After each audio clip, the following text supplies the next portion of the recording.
మరో big breaking news చూస్తున్నాం. America జోక్యంతో Iran సంచలన నిర్ణయం తీసుకుంది. హర్మూజ్ జలసంధి మూసివేతకు రంగం కూడా సిద్ధం చేసుకుంటుంది. ఇరాన్ చర్యతో షాక్ లో పలు దేశాలు ఉన్నట్లుగా తెలుస్తోంది. ప్రపంచ మార్కెట్ కు హర్మూజ్ జలసంధి కీలకం. హర్మూజ్ ద్వారా ప్రపంచ వ్యాప్తంగా అవసరమయ్యే 20% ముడి చమురు రవాణా భారత్ కు తప్పని ఇబ్బందులుగా కూడా కనిపిస్తుంది. ఇంధన ధరలు పెరుగుతాయని కూడా ఆందోళన వ్యక్తం చేస్తున్నారు. ప్రస్తుతం భయం లేదని కూడా భారత్ చెప్తున్న పరిస్థితి అయితే కనిపిస్తోంది. అమెరికా దాడి తర్వాత ఇరాన్ తీసుకున్న నిర్ణయం భారత్ తో పాటు పలు దేశాలకు షాక్ ఇస్తుందని చెప్పుకోవచ్చు. ప్రపంచ మార్కెట్ ఎంతో కీలకమైన హర్మూజ్ జలసంధిని మూసివేతకు ఇరాన్ పార్లమెంటు నిర్ణయించడం కలవరపెడుతోంది. ప్రపంచ మార్కెట్ కు హర్మూజ్ జలసంధి ఎంతో కీలకం. ప్రపంచ దేశాలకు ఈ జలసంధి ద్వారా 20% ముడి చమురు సరఫరా అవుతోంది. Qatar, Iran, Saudi Arabia, Iraq, UAE, Kuwait నుండి వచ్చే చమురు ఎగుమతుల్లో ఎక్కువ భాగం ఈ ఇరుకైన జలమార్గం ద్వారానే రవాణా అవుతూ ఉంటుంది. జలసంధి మూసివేయడం ద్వారా ప్రపంచంలోని చమురు 20 నుంచి 25% ప్రపంచ ఎల్ఎన్జీ వాణిజ్యంలో 30% ప్రభావం పడుతుందని కూడా నిపుణులు అంచనా వేస్తున్న పరిస్థితి.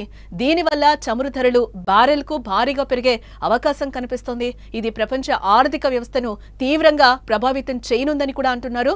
ఇరాన్ పార్లమెంట్ తాజా నిర్ణయంతో చైనా, భారత్ లాంటి ఆసియా దేశాలు ఈ మూసివేత కారణంగా ఇబ్బందులు ఎదుర్కోనున్నట్లుగైతే మనకు తెలుస్తోంది.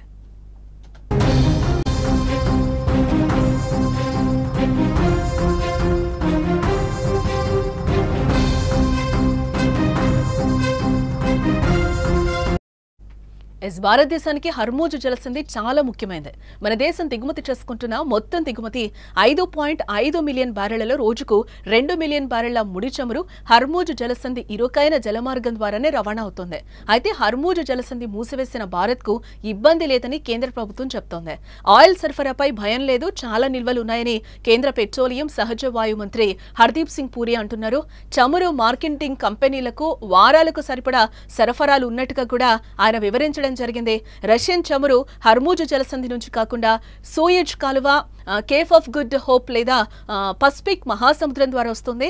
ఇటు అమెరికా, పశ్చిమాఫ్రికా, లాటిన్ అమెరికన్ ప్రవాహాలు కూడా బ్యాకప్ ఆప్షన్లుగా ఉండడంతో భారత్ కు కొన్ని రోజులు ఎలాంటి ఇబ్బంది కూడా లేకపోవచ్చని అంటున్నారు.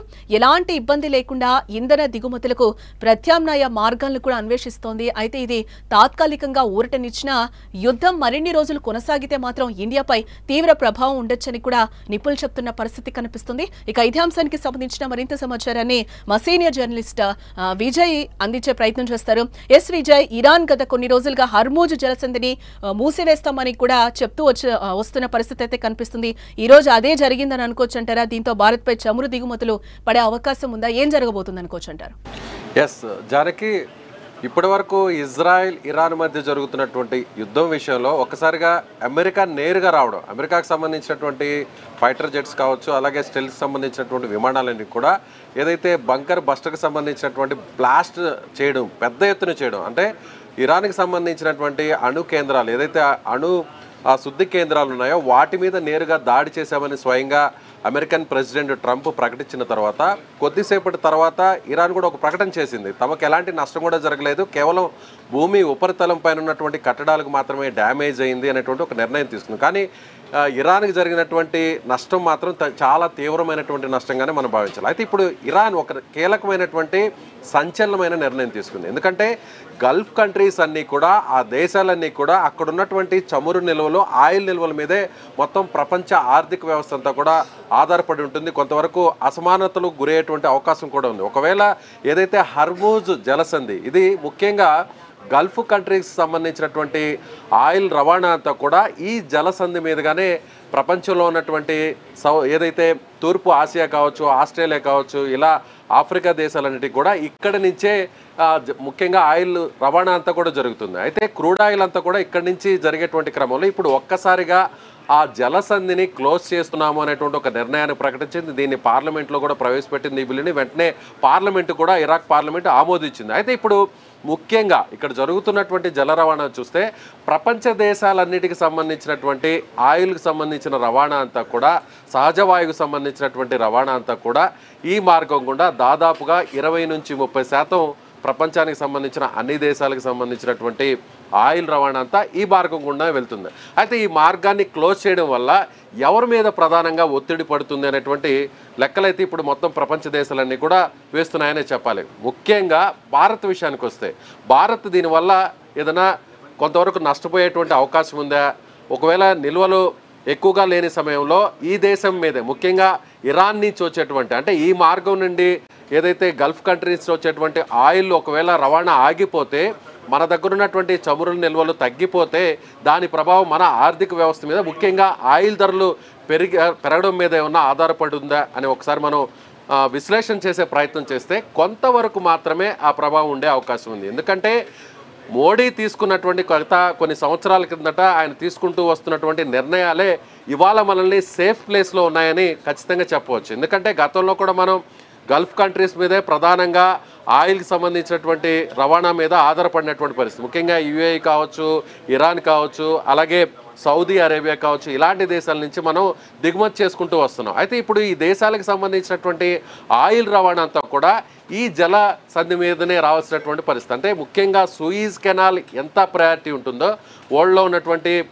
ఏదైతే షిప్పింగ్ ద్వారా జరిగేటువంటి ట్రాన్స్పోర్టేషన్కి, ఆ తర్వాత ఈ హర్మూజ్ కెనాల్ అనేది కూడా చాలా కీలకమైనటువంటి జలసంధిగా చెప్పవచ్చు. అయితే ఈ జలసంధి ఇప్పుడు క్లోజ్ చేయడం వల్ల భారతదేశం కంటే కూడా ఆస్ట్రేలియా, ముఖ్యంగా చైనా మీద దీని భారం ఎక్కువ పడే అవకాశం ఉంది. దాదాపు చైనాకు సంబంధించి, అంటే మన ఇండియాకు సంబంధించి కేవలం 15 నుంచి 15% ఆయిల్ రవాణా మాత్రమే ఇక్కడి నుంచి జరుగుతుంది. మిగిలినటువంటి ఆయిల్ రవాణా అంతా కూడా సౌదీ అరేబియా నుంచి డైరెక్ట్గా ఇరాక్ వరకు కూడా మనకు ఒక సపరేట్ పైప్ లైన్ కూడా ఉంది. అయితే సౌదీ అరేబియా నుంచి ఇరాక్ మీద, ఆ తర్వాత ఇరాక్ నుంచి పాకిస్తాన్ మీదుగా కూడా మన భారతదేశంలోకి ఒక సపరేట్ పైప్ లైన్ వేసుకోవాలని కూడా గతంలో నుంచి అనేక ప్రతిపాదనలు కూడా చేస్తూ. అయితే పాకిస్తాన్ దీన్ని అడ్డుకుంది. ఒకవేళ ఈ పైప్ లైన్ వస్తే భారత ఆర్థిక వ్యవస్థ పూర్తి స్థాయిలో మరింత బలోపేతం అవుతుంది, తద్వారా మన మీద పరోక్షంగా ప్రభావం పడే అవకాశం ఉందనేటువంటి ఉద్దేశంతోనే, దురుద్దేశంతోనే పాకిస్తాన్ దీన్ని నిలిపివేసింది. అయితే ఇప్పుడు భారత్ ఎందుకు సేఫ్లో ఉంది అనేటువంటి విషయాన్ని ఒకసారి మనం పరిశీలించినట్లయితే, రష్యా ఉక్రెయిన్కి సంబంధించినటువంటి వార్ జరుగుతున్న టైంలో అమెరికా రష్యా మీద తీవ్రమైనటువంటి ఆంక్షలను విధించింది. ఏ దేశాలైనా సరే ముఖ్యంగా రష్యాతో ట్రేడింగ్ చేయకూడదు, రష్యాతో ఉన్నటువంటి వ్యాపార కార్యకలాపాలన్నింటినీ కూడా నిలిపివేయాలి అనేటువంటి ఒక ప్రకటన చేసింది అమెరికా. అయితే దీన్ని ఏమాత్రం కూడా మన భారతదేశం, ముఖ్యంగా మన ప్రధాని నరేంద్ర మోదీ పట్టించుకోలేదు. రష్యాతో మనకున్నటువంటి అనుబంధం వల్ల దశాబ్దాలుగా మనకున్నటువంటి మిత్ర దేశంలో మొదటి స్థానంలో ఉన్నటువంటి దేశం రష్యా. మన టెక్నాలజీ విషయాన్ని కావచ్చు, అదేవిధంగా ప్రతి విషయంలో కూడా, ముఖ్యంగా డిఫెన్స్కి సంబంధించినటువంటి ఆయుధాల సరఫరా కావచ్చు, ఆయుధాల తయారీ కావచ్చు, లేదంటే స్పేస్ టెక్నాలజీ కావచ్చు, ఇలా ప్రతి విషయంలో కూడా ప్రపంచ దేశంలోనే ముఖ్యంగా రష్యా మాత్రమే మనకి ఒక బలమైనటువంటి మిత్రదేశంగా చెప్తుంటాం. కాబట్టి రష్యాతో ఆ స్థాయిలో కూడా ఆంక్షలు విధించినా కూడా అమెరికా ఎక్కడ కూడా ఆంక్షల్ని మనం కనీసం పట్టించుకోలేదు. నేరుగా రష్యా నుంచే మనం ఆయిల్ని దిగుమతి చేసుకున్నాం. అంటే అప్పటి వరకు రష్యా ఎవరికైతే ఎగుమతులు చేస్తూ వచ్చిందో, అమెరికా ఎప్పుడైతే ఈ ప్రకటన చేసిందో, అమెరికా ఎప్పుడైతే రష్యా ఉక్రెయిన్ వారు తీవ్రమైనటువంటి తరుణంలో అప్పుడు అమెరికా రష్యా నుంచి దిగుమతులు చేసుకోవడం నిలిపివేయాలి, అలాగే రష్యాకు సంబంధించినటువంటి వ్యాపార కార్యకలాపాలను నిలిపేయాలనేటువంటి ఒక హెచ్చరిక చేసిన నేపథ్యంలో చిన్న చిన్న దేశాలన్నీ కూడా రష్యా నుంచి ఆయిల్ని దిగుమతి చేసుకోవడం కొంతవరకు మ్యాక్సిమం నిలిపివేసింది. అయితే భారత్ మాత్రమే రష్యా నుంచి ఆయిల్ని మనం దిగుమతి చేసుకుంటూ వస్తున్నాం. మునుపటి కంటే కూడా, అంటే గల్ఫ్ కంట్రీస్ కూడా, ముఖ్యంగా ఏదైతే ఇప్పుడు మనం చెప్తున్నటువంటి ఇస్లామిక్ కంట్రీస్, ముఖ్యంగా ఆయిల్ నిక్షేపాలు ఎక్కువ ఉన్నటువంటి దేశాలు, ఈ దేశాల నుంచి మనం చమురుని దిగుమతిని చేసుకునేటువంటి స్కేల్ని కొంతవరకు తగ్గించామనే చెప్పాలి. ఇప్పుడు రష్యా నుంచి నిల్వలను మనం ఆయిల్ రవాణాని ఎక్కువ శాతం చేసుకుంటున్నాం. కాబట్టి ఇప్పుడు హర్మూజ్ జలసంధి క్లోజ్ అయినా కూడా భారతదేశం మీద, ముఖ్యంగా సామాన్యుడి మీద ఈ భారం పడే అవకాశం ఎంతవరకు ఉంది అనేది ఇప్పుడు మొత్తం ఆర్థిక నిపుణులందరూ కూడా అంచనా వేస్తున్నారు. కొంతవరకే పెరిగే అవకాశం ఉంది, అది కూడా 2 నుంచి 3 రూపాయలు మాత్రమే పెరిగే అవకాశం ఉంటుంది. పెట్రోల్ ధరలు కావచ్చు, లేదంటే డీజిల్ ధరలు కావచ్చు, లేదంటే ఏదైతే గ్యాస్కి సంబంధించినటువంటి ధరలు కూడా. ముఖ్యంగా ఎప్పుడైతే రష్యా వైపు మనం నిలబడ్డామో, రష్యా మనకు సపోర్ట్గా ఉందో, కొంతవరకు ఇప్పుడు భారతదేశం సేఫ్లో ఉందని చెప్పాలి. ముఖ్యంగా ఈ ప్రభావంతో, ఈ నిర్ణయంతో చైనా మీద దీని ప్రభావం ఎక్కువ పడే అవకాశం ఉంది.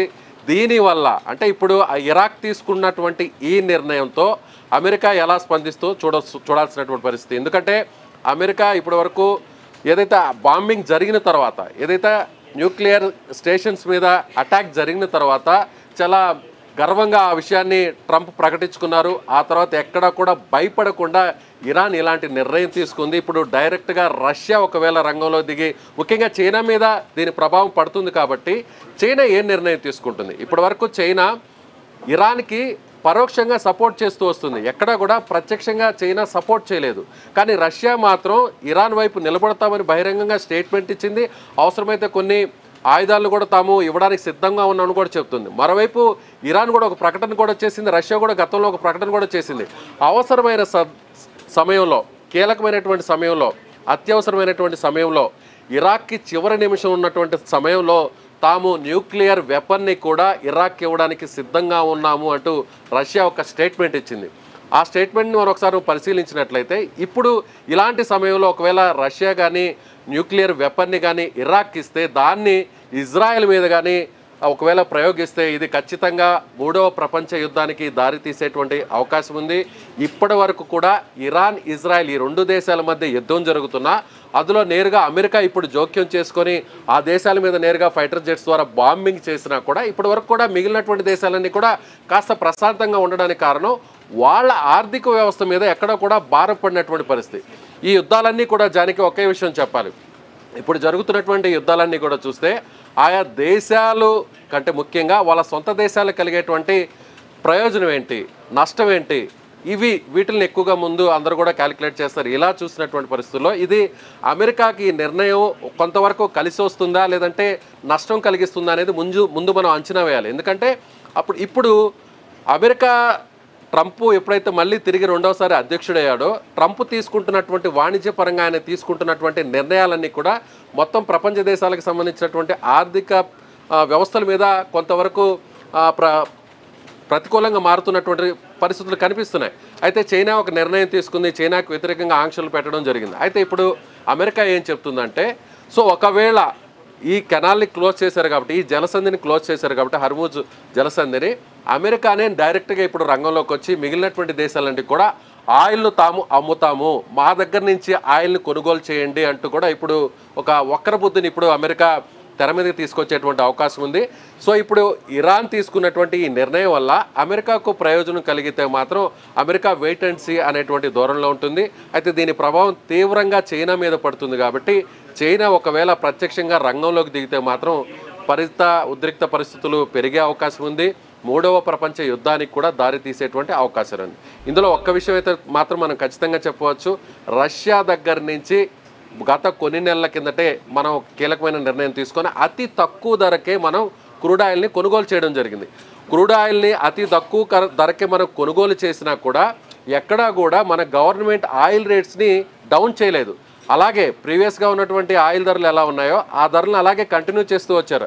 అయితే మిగిలినటువంటి ఈ ధనాన్నంతా కూడా ఇప్పుడు మన భారతదేశం ఏం చేస్తుందంటే ముఖ్యంగా రోడ్ల రవాణా కావచ్చు, దేశానికి సంబంధించినట్టు వేరే రంగాల మీద కూడా ఇన్వెస్ట్ చేస్తుంది. అంటే రోడ్డు మార్గాలు వాటి మీద ఇన్వెస్ట్ చేస్తూ వచ్చింది. అయితే ఇప్పుడు ఒకవేళ ఈ నిర్ణయం వల్ల అంటే ఇరాన్ తీసుకున్నటువంటి ఈ నిర్ణయం వల్ల కొంతవరకు స్వల్పంగా రేట్లు పెరిగే అవకాశం ఉన్నప్పటికీ సామాన్యుడి మీద మాత్రం ఆ ధరల పెంపు వేసేటువంటి భారాన్ని వేసేటువంటి నిర్ణయాన్ని తీసుకోవాలని మనం మాట్లాడుకోవాలి. అంటే మీరు చెప్తున్నట్టు భారత్ చెప్తున్నట్టు చూస్తే గనక మనకి ఇప్పటి వరకు అయితే భయం లేదు, క్రూడ్ ఆయిల్ కి సంబంధించి ఎటువంటి ఇబ్బంది అయితే లేదు అని కూడా మనకి చెప్తున్న పరిస్థితి కనిపిస్తుంది. ఇదే నేపథ్యంలో నిన్న ఇరాన్ ప్రధానితో కూడా మన మోదీ మాట్లాడిన పరిస్థితి మనం ఒకసారి గుర్తు చేసుకోవాలి.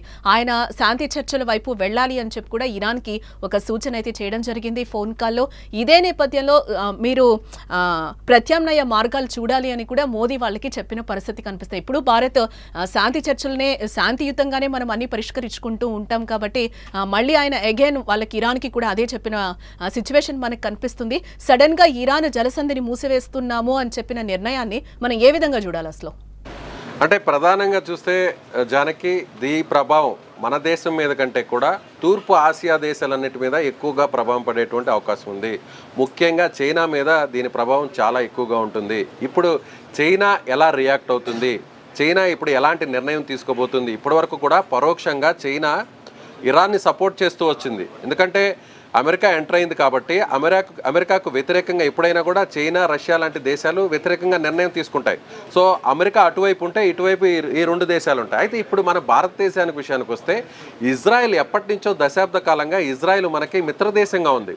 మనకు అవసరమైనటువంటి సమయంలో ఆపరేషన్ సింధూర్ కావచ్చు, లేదంటే మొన్న పహల్గామ్ అటాక్ జరిగినటువంటి టైంలో కూడా మనకు అవుట్రైట్గా సపోర్ట్ ఇచ్చింది ఇజ్రాయెల్. అయితే ఇప్పుడు ఇజ్రాయెల్కి మనం పరోక్షంగా సపోర్ట్ చేస్తున్నప్పటికీ ఇరాన్తో ఉన్నటువంటి వాణిజ్యమైనటువంటి అవసరాల రీత్యా, ముఖ్యంగా ఇరాన్ వద్ద ఉన్నటువంటి ఆయిల్ నిక్షేపాలు, అలాగే ఆయిల్కి సంబంధించినటువంటి దిగుమతులు మనం చేసుకోవాలి కాబట్టి చాలా ఆచితూచి మన భారత ప్రభుత్వం వ్యవహరిస్తుంది. అటువైపు ఇజ్రాయెల్తో మనం సంధి మార్గాన్ని సూచిస్తున్నాం. మరోవైపు నిన్న మన ప్రధాని మోదీ కూడా ఇరాన్కి సంబంధించినటువంటి ప్రధానితోనూ కూడా ఆ దేశానికి సంబంధించినటువంటి సుప్రీంతో కూడా మాట్లాడినటువంటి పరిస్థితి. అయితే ఇప్పుడు అమెరికా ఈ డెసిషన్ మీద ఎలాంటి నిర్ణయం తీసుకోబోతుంది? మనం మాత్రం తటస్థంగానే ఉంటాం. మనం ఇజ్రాయెల్ వైపు నేరుగా ప్రత్యక్షంగా సపోర్ట్ చేసే పరిస్థితి ఉండదు, అలాగే ఇరాన్ కూడా సపోర్ట్ చేసేటువంటి పరిస్థితి ఉండదు. అయితే చైనా, రష్యా మాత్రం నేరుగా ఇరాక్కు సపోర్ట్ చేసి రష్యా ముందుగా చెప్పినట్టుగా న్యూక్లియర్ బాంబ్స్ని కానీ ఒకవేళ ఇరాన్కి ఇస్తే, ఇరాన్ వాటిని కానీ ఇజ్రాయెల్ మీద ప్రయోగిస్తే ఖచ్చితంగా అమెరికా లాంటి దేశాలు కూడా న్యూక్లియర్ వెపన్స్ ఉన్నటువంటి దేశాల్లో ముఖ్యంగా అమెరికా ప్రధానంగా ఉంది కాబట్టి అమెరికా కూడా డైరెక్ట్గా రంగంలోకి దిగి అప్పుడు ఇరాన్ మీద ఏదైనా అటాక్ చేయడం, న్యూక్లియర్ వెపన్తో అటాక్ చేయడం, లేదంటే రష్యా మీద కూడా డైరెక్ట్గా అటాక్ చేస్తే పరిస్థితులు చాలా పూర్తిగా మారిపోయేటువంటి అవకాశం ఉంది. ఇప్పుడు అమెరికా తీసుకోబోతున్నటువంటి నిర్ణయం చైనా ఎలా ముందుకు రాబోతుంది, చైనా ఏ విధంగా వ్యవహరించబోతుంది, సో రష్యా నిజంగానే న్యూక్లియర్ వెపన్స్ ఇస్తుందా? సో ఇప్పుడు రష్యాకి సంబంధించి కూడా ఇక్కడ మరొక అంశాన్ని కూడా మనం చెప్పాలి. ఎప్పుడైతే ఇస్లామిక్ కంట్రీస్ నుంచి ఆయిల్ ట్రాన్స్పోర్టేషన్ ఎప్పుడైతే ఆగిపోతుందో, ఈ హర్మూజ్ కెనాల్ నుంచి ఆయిల్ ట్రాన్స్పోర్టేషన్ ఒకవేళ ఆగిపోతే సూయిజ్ కెనాల్ ద్వారా కూడా ఆయిల్ అంతా కూడా ఎక్స్పోర్టింగ్ అలాగే ఇంపోర్టింగ్ చేసుకోవచ్చు.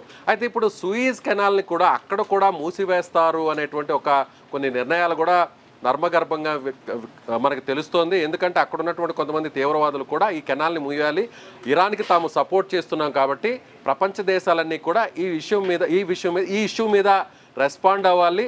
అమెరికాను అలాగే ఇజ్రాయెల్ను కూడా కట్టడి చేసేటువంటి ప్రయత్నాలు చేయాలంటే సో సూయిజ్ కెనాల్ కూడా మూసేటువంటి అవకాశం కూడా లేకపోలేదు అనేటువంటి ఒక చర్చ కూడా నడుస్తున్నటువంటి నేపథ్యంలో రాబోయేటువంటి 2-3 రోజులు చాలా కీలకంగా ఉండబోతున్నాయి.